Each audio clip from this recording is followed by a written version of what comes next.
Bizni mana shu ibodatxonaga tashlab ketishdi. Bu ibodatxona qurilganiga 2000 yil bo'lgan. Balandligini qarang, atrofimiz chakalak zo'r ekan. Ko'rishguncha ko'ramiz bu yerdan nima topar ekanmiz. Biz ushbu videoda o'nlab qadimiy ibodatxonalarni ko'rib chiqamiz. Ularni har biri qadimgi Maya sirlarini dunyodan yashiradilar. Chuqur yer ostida. Bu yerda ko'rib turgan barcha narsalaringizni Mayalar bizdan yashirishni xohlaydilar. Biz kiradigan joylarga hali hech kim kirmagan. Biz dunyoni 7 mo'jizasidan birini o'rganamiz. Lekin bu yerni kashf qilish uchun atigi 100 soat vaqtimiz bor. Bu yerdagi zinalar juda katta qurilgan ekan. Ha, eskalator topishni xohlayman. Ketdik Maya sirlarini ochishga. Mana bu eshikdan bu Mayalarning katta ibodatxonasiga kirish mumkin. O, chuqurligini qara. Men birinchi bunga qarshi emasman. Bu ibodatxona qurilganiga 2000 yildan ortiq bo'lgan. Aql bovar qilmaydi. Hozir ibodatxona ichiga kiryapmiz. Qayerga ketyapmiz-a? Yo, xudoyim. Wow! Bu ibodatxona ichidagi ko'rayotgan birinchi narsamiz go'yoki yaguar og'zidagi Makka jo'xori xudosi. Chiroyliligini qarang, yo xudoyim. Birinchi nima ko'rinayotganini aytaman, siz esa tahlil qilasiz. Mana bu qo'l, bu esa parad, mana bu esa hojatxona. Yo'q. Yaxshi? Yo'q, bu hojatxona emas, bu uning sirg'asi. Baldoq. Xo'p, gap mana bunday bolalar. Bu yer piramida va piramidaning ustiga piramida qurilgan. Bu yerdan qancha chuqurroq borsak, shuncha qadimiy bo'ladi. Ehtiyot bo'ling. Bunga hokimiyat ruxsat berganiga yana ishonmayman. Aql bovar qilmaydi. Hatto bu yerga kirishga arxeologlarga ham ruxsat berishmagan. Biz qanchalik chuqurdamiz? Bu ibodatxona ichida soatlab yurganimizdan keyin va nihoyat oxiriga yetib keldik. Biz yetib keldik. Siz surprizim bor dedingizmi? Ha, bu esa 2000 yil oldingi narsa. Wow, nima?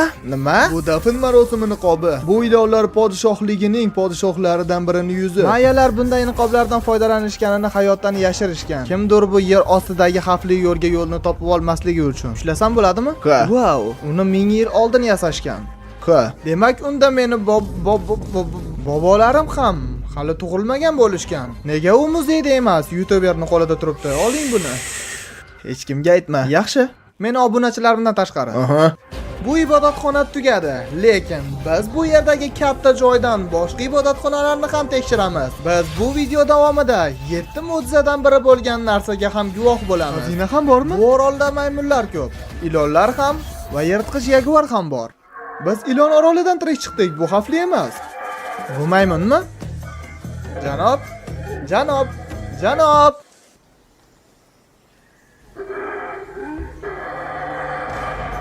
Va bolalar, biz bugun shu yerda tunab qolamiz. O, yotadigan joyni qara. Ibodatxona ichida hali ko'p narsani ko'rishimiz kerak. Bolalar, yaxshilab dam oling. Bu hali videoni boshlanishi. Xayrli tong bolalar. Xayrli tong. Va biz bu katta shahardagi ikkinchi ibodatxonaga o'tamiz. Va buni sizlarga nima deyishni bilmayman, lekin ko'rsata olaman. Qani marhamat. Bu joyda bir paytlar 100 mingdan ortiq odamlar yashagan. Mana bu yerlarda uy bo'lgan. Biz esa yurib ketayotgan joy bu yerdagi ko'cha bo'lgan. Bu yerda bir shahar gullab yashnagan va ichkarida juda ham ajoyib narsalar bor. Xuddi mana bunday. Ko'rinishi ajoyib ekan. Wow! Aql bovar qilmaydi. Bu videoda menga eng yoqadigan narsa bu yerdagi eski rasmlar va ularning joylashishi. Bu esa bizning versiya, bu yerdagi chizilgan narsalardan. Chiroyli. Bu yerda 2500 yil oldin Mayalar qanday yashagani tasvirlangan. Juda ajoyib. Nolan buni lama deyapti. Sen nima deysan? Nolan, bu lamami? Chunki u yerda ko'zi va oyog'i turibdi, qarang. Men o'yladimki bu sen. Aqllisan. Nolanga qilgan hazlimdan so'ng Tarikka Nolan o'rgimchak bilan hazil qildi. Tarik, faqat to'xta. Hozir Tarik ketib qoladi. Do'stlarim zavqlanish uchun shunaqa ajoyib usuldan foydalanishadi. Ammo Mayalar yanada g'alati bo'lishi mumkin edi. Biz hozir 2000 yil oldin ham bo'lgan futbol maydonida turibmiz. Bu to'p bilan o'ynaydigan birinchi jamoa turi. Ma'lum bo'lganidek, faqat yutqizgan jamoani bosh tanasidan judo qilingan. Ha. Mayalar aqldan ozgan. Wow! Boshqacha ekan. Ha, juda chiroyli. Nega biz hozir bunaqa ibodatxona qurmaymiz? Deyarli 2000 yildan oldinroq bu yerda qirolicha va qirol yashagan. Va 2500 yil oldin esa taxminan uni ko'rinishi mana bunday bo'lgan. Va bu yerda hatto soatlab juda ham ko'p odamlar yig'ilib turishgan qirollarni ko'rish uchun. Hozir esa mana bunday. Qani ketdik ko'ramiz. 2000 yil oldin taxminan bu yerda qirol turib, mana bu yerdagi sport maydoniga qaragan. Juda zo'r. Yo xudo, bu yer labirintga o'xshash. Ha, agar qirolni himoya qilishni xohlasangiz, odamlarni chalkashtirib tashlash kerak. Ha, chalkashtirish. To'g'risini ayting, mana bu g'ishni bossa bu yerdagi xazina ochiladi, a? To'g'ri aytyapmanmi? Buni qilib ko'rmaganman. Mana bunisichi? Bunisichi? Qirol 2,5 yil oldin xazina bekitadigan joy qurmaganmi? Bo'lishi mumkin. Lekin bu yashirin joy. Podshohning xazinasini topish umidida yo'lga tushdik. Xazina bo'lishi mumkin bo'lgan o'rmonning chuqurligidagi g'or. Jimmy ko'rshapalaklar haqida aytmagandi. Bu yerda millionlab ko'rshapalaklar. Ha, ular orqamizda.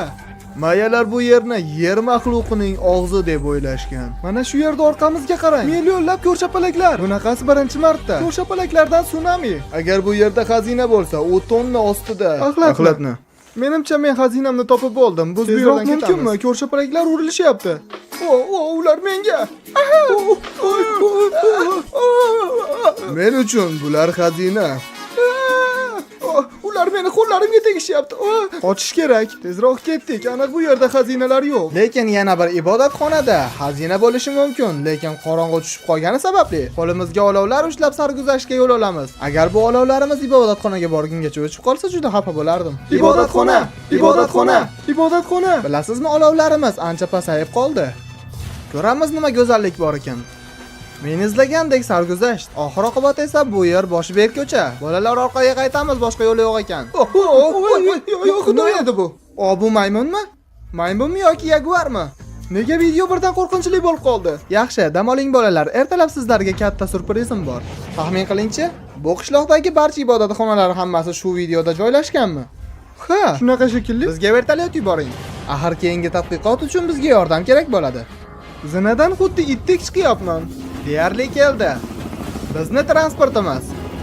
Ketish vaqti keldi. Yana bir ikkita ibodatxonalarni ko'ramiz. Hozirgi ketayotgan joyimiz esa ko'rganlarimizdan farqli o'laroq odam qo'li bilan qurilgan eng qadimiy xarobalar. Endi esa birinchi bo'lib mana bu go'zallikdan boshlaymiz. Buni esa yer osti dunyosining darvozasi deb atashadi. Oldin bu yerda katta ilgaklar bo'lgan. Qayerga ketishdi? Tushib ketishdi. Bu mantiqiy. Va keyingisi. Wow, juda ham ajoyib. Bu yerda menga juda yoqadigan joylar bor. Masalan, mana bu bino. Wow, taxminimcha bu yer ham ibodatxona bo'lgan. Yoki bu yerda qurbonlik qilishgan. Sen to'g'ri topding. Men ham topdim. Ahmoq. Shlyapang tushdi. Bizni yo'lboshchimiz aslida bizga g'orni ko'rsatmoqchi edi. Mayalarning fikriga ko'ra, u yerda odam paydo bo'ladi. Mayalar g'ordan odam chiqishiga ishonishadi. Uni ostida bir daraxt bor. Uni mayalar hayot daraxti deb atashgan. Va mana shu daraxtdan odamlar kelib chiqqaniga ishonishadi ular. Bu yerda hamma narsa shunchalik muqaddaski, u yerni ta'mirlash kerak agar ruxsat berishsa. Agar qimor o'ynaganimda buni atirligiga pul tutgan bo'lardim. Nolani saradim. Va g'orga kirganimizda, wow, mayli. Bu albatta muqaddasdek ko'rinadi. Yo'lboshchi aytganidek marosim bilan bizni kutib olishdi. U nima qilyapti? U g'orga kirishdan oldin tozalanyapti. Va biz shu yerdan bizga qiziqarli bo'lgan narsani izlaymiz. Tabiiyki men umuman tashvishlanmadim, lekin haqiqatan ham xudolarning o'g'lini ichkariga kiritmoqchi edi. Biroz tashvishdaman.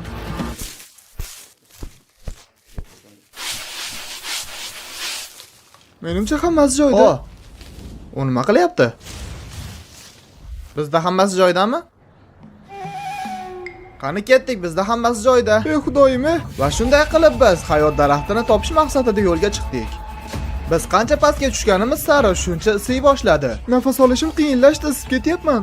Isigani sari nafas olish qiyinlashadi. Qiyinlashyapti, ha. Issiqligini qarang. Juda ham issiq va nafas olish qiyinlashyapti. Qarang, terlab ketganimni. Bu yer juda issiq. G'or tugamayapti, lekin yaxshiyamki ko'rshapalaklar yo'q. Ko'rib turgan narsalaringizni mayalar bizdan sir saqlashgan va bu yerlarni yopib tashlashgan. Tasavvur qiling, 2000 yil oldin mayalar mana shu yo'llardan o'tib, mana bu yerdagi katta xonaga kirishgan. Wow! Va buyuk daraxtni ko'rishgan. Hayratdaman, chunki bu yerdagi daraxtni haqiqiy deb o'ylagandim. Ha, mana shunaqa. Bu mana shunday osmonni ushlab turadigan seyba. Atrofidagi mana bu idishlarni mayalar yasaganmi? Ha, ular o'ylash bo'yicha Xudoning e'tiborini tortish uchun bunga qanaqadir narsa solib tutatishgan. Bu juda ham ajoyib. Agar mayaliklar va 1000 yil oldinligini hisobga oladigan bo'lsak, albatta buni tushunish mumkin buni nimaga muqaddas deyishganiga. Ha, shunday. Bu yer issiq va bu yerda nafas olish qiyin bo'lganligini bilgan holatda men bu yerda kislorodli balon olib olgan edim. Nafas olish uchun. Nima uchun men har doim hayotimni xavf ostiga qo'yaman? Bu eng yomon fikr. Endi yana ham chuqurroq tushish uchun o'pkalarni kislorodga to'ldiramiz. Yana qancha pastga tushamiz? Misol uchun ikkita futbol maydoni. Men tepada qolaveraman. Sen doim qolasan. U yerda kislorod yo'q-ku. O'zing bilasan. Nolan nimadandir gumon qilgan bo'lishi mumkin. Axir gidimiz bizga birinchi bo'lib ko'rsatmoqchi bo'lgan narsa. Ana bu Hammasi joyidami? boshim aynalib ketdi. Hoy, hammasi joyida. Xohlaysizmi, yo'qmi ozgina kislorod yuting, torting. Xo'sh, nima deyotgandingiz? Xo'sh, mana bu yerda sopol idishlarning parchalari. O, bu juda ham ajoyib. O'zimga olsam bo'ladimi? Va sen qamalasan. Qamalamanmi? Albatta. Yaxshi, unda olmayman. Men tepada qolganimga ular ishonishadi. Hozir ularni endi qo'rqitish vaqti keldi. Qaranglar qancha ko'rshapalaklar uchyapti. Qani davom etamiz. Shoshmanglar. Lekin xabarim yo'q, ular odamni tishlaydimi yoki yo'q. Yashirinishga joy topdim. O, ko'rshapalak. Jimmy, menga kislorod kerak. Yana chuqurlashyapmiz. Mayli, nafas ol. Havo yo'qolyapti. Ammo biz oxiriga yaqinlashayotganimizda bu yerni xo'jayinini maxfiy tunnelini topdik. Bularga qarang. Stalaktitlar. Oh, Jimmy, orqangda katta o'rgimchak. Yo, xudoyim. Bu yerda mayalar hasharotlarini nima bilan boqishgan? Nima deb o'ylaysan, nega dunyodagi eng katta o'rgimchak mayaliklarni maxfiy tunnelining oxirida o'tiribdi? U nimanidir qo'riqlayapti. Sizcha? Men nimadir deb o'ylayman. Shunday qilib biz bu yerning oxirgi xo'jayiniga maxfiy tunnelning sirlarini ochmaslikka ruxsat beramiz.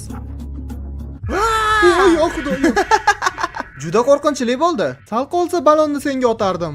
Va biz bu ishlardan bo'shaganimizdan so'ng yangi qarorgohimizga bordik. Biz dam olishimiz kerak, balki bugungi kun uchun, balki ertangi kun uchun ham. Chunki 4-kun men mayalar qanday dam olishganini bilmoqchi edim.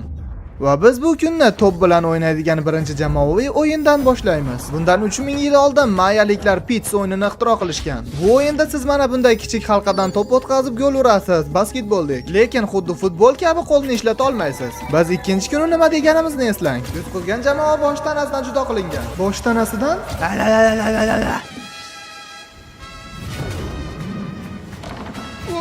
Juda qiyin. Ishonchim komil uddalaymiz. Va biz to'pni juda yaxshi o'ynayotgan bo'lsak ham, lekin gol urishdan ancha uzoq edik.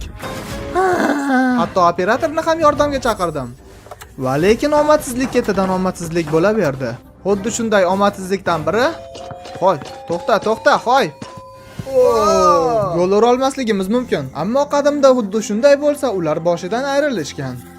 Nolan, yaxshisi tur. Omadsizlik ketidan omadsizlik boshlanishidan va to mana shu yergacha.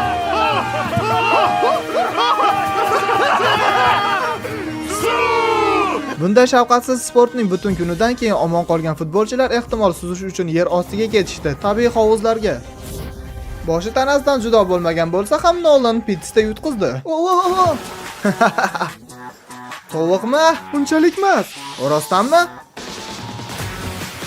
Bo'la qol. Suv juda ham yoqimli. Zo'rg'a turganga o'xshaysiz. Ha, juda sovuq. Garchi senotda suzish tetiklantiruvchi bo'lsa ham, dunyoning 7 mo'jizasidan bittasi, eng aql bovar qilmaydigan narsa Maya ibodatxonasi hali oldinda turibdi. Lekin oldin Mayaning klassik kechki ovqati.